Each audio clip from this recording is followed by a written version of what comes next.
With AWS Restorations, we're here in Chantilly on this claim.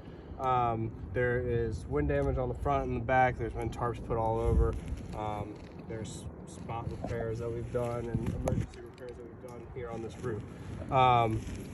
Those repairs have caused further damage to the shingles around them, and so we're going to make a video and show that attempt again with video evidence of it. So here's the damaged shingle. We're going to remove the damaged shingle here, and then we'll install a new shingle and see if the roof can withhold and it's not too brittle to withstand a repair. It is 60 degrees today, so we're well within temperatures for a brittleness test and repair without it being too cold to do so without damaging the shingles. Off we go. First, we got to take the nails out of the shingle that's damaged, and then from there we got to take the nails out of the undamaged shingle above. Reason being is when you take the nails out of the nail hem of the damaged shingle,